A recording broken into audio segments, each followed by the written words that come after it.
Good morning, Ram Ram, सत श्री अकाल। कैसे आप सभी लोग? आई थिंक गुड हो गए, अच्छे हो गए। और पढ़ने आए हो तो यार काफी अच्छे हो गए, पूरे तंदुरुस्त हो गए। पढ़ो, ठीक है ना। कॉन्फिडेंस जब तक डाउन रहेगा तब तक पढ़ने का मजा नहीं होगा। तो आज हम बड़ा इंटरेस्टिंग चैप्टर पढ़ेंगे यार, कैलेंडर पढ़ेंगे। क्या पढ़ेंगे आज हम? कैलेंडर को पढ़ लेंगे भाई। चलते फिरते कैलेंडर बन जाओगे आज से आप, ठीक है। आप अपने दोस्त की जन्मतिथि पूछ के उसका दिन बता दोगे किस दिन तुम पैदा हुए हो, ठीक है।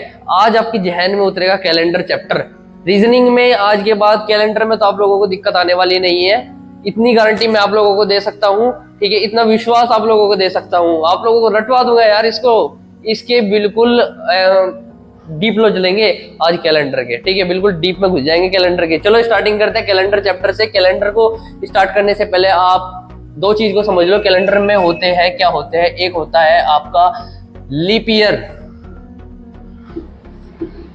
क्या होता है? एक होता है आपका लीप ईयर, एक होता है आपका नॉन लीप ईयर, जिसे हम ऑर्डिनरी ईयर भी बोलते हैं। समझेंगे कि लीप ईयर और नॉन लीप ईयर क्या होता है, पर उससे पहले समझ लेते हैं कि लीप ईयर को हम पिछानेंगे कैसे, ठीक है। कैसे? जैसे मैंने यहाँ पे लिख दिया 2012, 2016, 2017, 2020, या फिर मैं यहाँ पे लिख दूं 1900। जो भी इनमें से 4 से डिविजिबल होगा वो हमारा लीप वर्ष होगा। जैसे हमारा 2012 4 से डिविजिबल है तो ये हमारा लीप वर्ष है। 2016 हमारा 4 से डिविजिबल है तो ये भी हमारा लीप वर्ष है। 2017 नहीं है डिविजिबल तो ये हमारा ऑर्डिनरी ईयर में आ जाएगा या फिर नॉन लीप ईयर में आ जाएगा। 2020 भी हमारा लीप वर्ष है। और 1900 4 से डिविजिबल है, बिल्कुल है। पर मैं कह रहा हूं कि जो 1900 है ये हमारा लीप वर्ष नहीं है। अब आप लोग कहेंगे कि क्यों सर ये 1900 जो है हमारा लीप वर्ष क्यों नहीं है? 1900 लीप वर्ष इस वजह से नहीं है क्योंकि जो हमारी सेंचुरी ईयर्स जानते हो आप लोग? शताब्दी साल, मतलब यानी कि जो हमारी 100 से डिविजन, मतलब जो हमारी 100 की उसमें आती है, जैसे 100 ईयर, ठीक है, 200 ईयर, ठीक है, ठीक है, 300 ईयर। अभी हमारी कौन सी शताब्दी चली हुई है? 21st century. यानी कि जो भी हमारी 100 ईयर, 200 ईयर, 300, यानी कि जो 100 ईयर के पेयर्स में आती है वो हमारी सेंचुरी ईयर्स होती है, ठीक है। तो हमारी 1900 क्या है? 1900 हमारी सेंचुरी ईयर है, यानी कि जिसके लास्ट में 00 हो वो हमारी सेंचुरी होती है। जिसके लास्ट में 00 हमारी सेंचुरी होती है। और सेंचुरी के केस में हमारा 400 से डिविजिबल होना जरूरी होता है, तभी वो हमारा लीप वर्ष में आता है। यानी कि इस केस में हम यहाँ पे 4 से डिविजिबिलिटी नहीं देखेंगे, हम 400 से डिविजिबिलिटी देखेंगे। जब हम 400 से डिविजिबिलिटी देखेंगे तभी वो हमारा लीप वर्ष होगा, अदरवाइज वो हमारा लीप वर्ष नहीं होगा। इतनी बात आप लोगों को क्लियर हुई? यानी कि अगर हमारा 4 से डिविजिबल है तो वो हमारा लीप वर्ष है। अगर वो सेंचुरी ईयर है तो वो 400 से डिविजिबल होना चाहिए, तभी वो हमारा लीप वर्ष है, अदरवाइज वो हमारा ऑर्डिनरी ईयर या फिर नॉन लीप ईयर की कैटेगरी के अंदर लाई करता है। इतनी बात आप लोगों को क्लियर हुई? ठीक है, चलो अब समझ लेते हैं कि लीप ईयर होता क्या है एक्चुअल में। हमने यहाँ पे वर्ड लिख तो दिया, leap year, non leap year. Sir हमारे समझ में तो आया ही नहीं है क्या चीज। चलो इसको ही थोड़ा सा जस्टिफाई करते हैं, इसके अंदर तक घुसते हैं। आप लोग जानते होंगे जो हमारी पृथ्वी है वो हमारे सन के चक्कर लगाती है, ठीक है भाई। मेरी फिगर थोड़ी अच्छी नहीं है, मैं ऐसा ही हूँ भाई, ठीक है। मेरे से इतनी बढ़िया ड्राइंग नहीं आती बनानी। तो जो हमारी पृथ्वी है वो हमारे सूरज के चारों तरफ चक्कर लगाती है। कितने दिन में लगाती है? 365 दिन में, सब लोग जानते होंगे।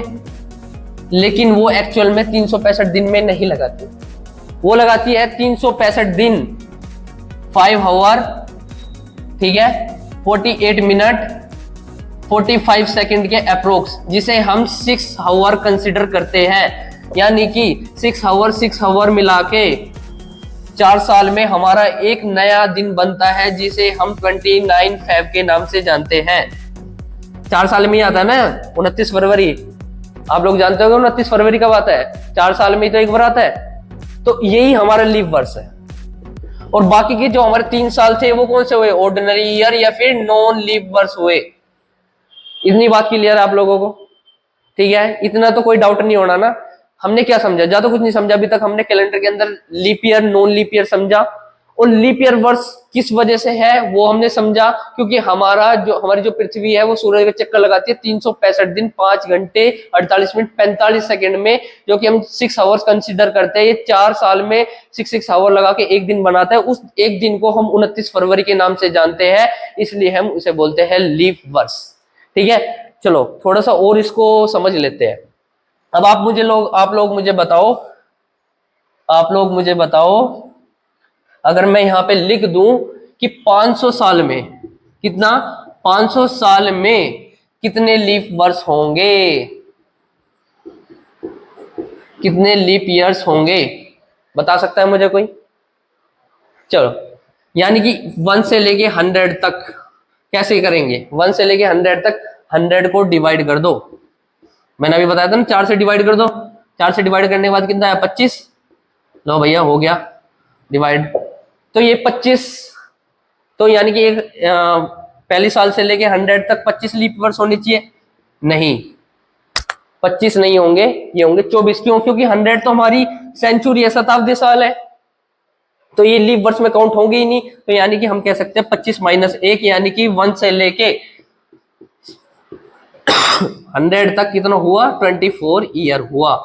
इसी तरीके से 101 से लेके 200 तक भी हमारे 24 लीप वर्ष हुए, 24 लीप वर्ष हुए। ठीक है, 24 लीप वर्ष हुए।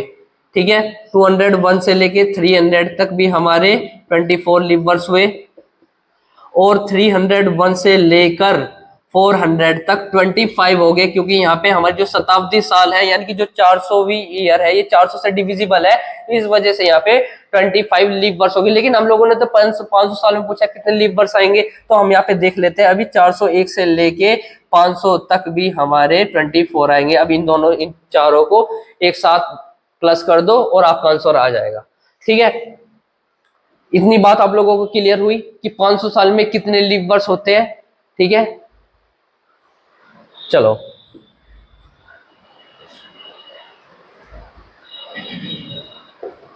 अगर मैं यहां पे क्वेश्चन लिख दूं, सेकंड सेंचुरी में कितने लीप वर्ष होंगे, तो आप मुझे बता सकते हो कितने होंगे?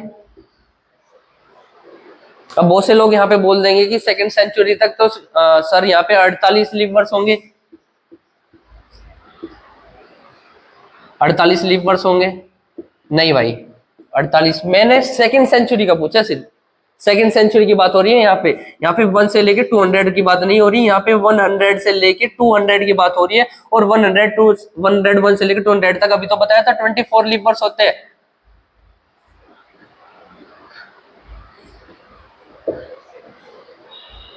ठीक है, एक क्वेश्चन और करें? चलो एक और कर लेते हैं भाई, देखते हैं कौन कर पाएगा आप में से। अब मैं बोल देता हूं 29th डेट कितनी बार आएगी? कितनी बार आएगी? कितने सालों में? 400 सालों में, बता दो। 29th डेट कितनी बार आएगी 400 सालों में? जहां पे मैं आपसे क्या बात कर रहा हूं, 29 डेट की बात कर रहा हूं, ना कि आपसे पूछ रहा हूं कि लीप वर्ष कितनी आएगी। तो ये क्वेश्चन बहुत से बच्चे गलती कर जाते हैं, क्योंकि 29 का मतलब है, समझ लेते हैं 29 फेब। यहाँ पे 29 फेब की बात नहीं हो रही है, यहाँ पे सिर्फ 29th डेट की बात हो रही है। यानी कि आप कह सकते हो 11 बार तो एक साल में आती है 29, तो 11 गुना 400 प्लस 400 साल में कितनी बार लीप वर्ष आती है आपके? जितनी बार लीप वर्ष आएगी मतलब 29 फेब लाइक करेगी। तो अभी बताया था आप लोगों को कितनी आती है? 24 प्लस 25, इसको कैलकुलेट कर लेना, आपका इसका आंसर आ जाएगा। तो इस क्वेश्चन में आप गड़बड़ नहीं करेंगे, कहीं भी अगर लिखा हुआ है 29th डेट, तो इसका मतलब है कि वो सिर्फ 29 डेट की बात कर रहा है, ना कि आपकी 29 फेब की बात कर रहा है। ठीक है,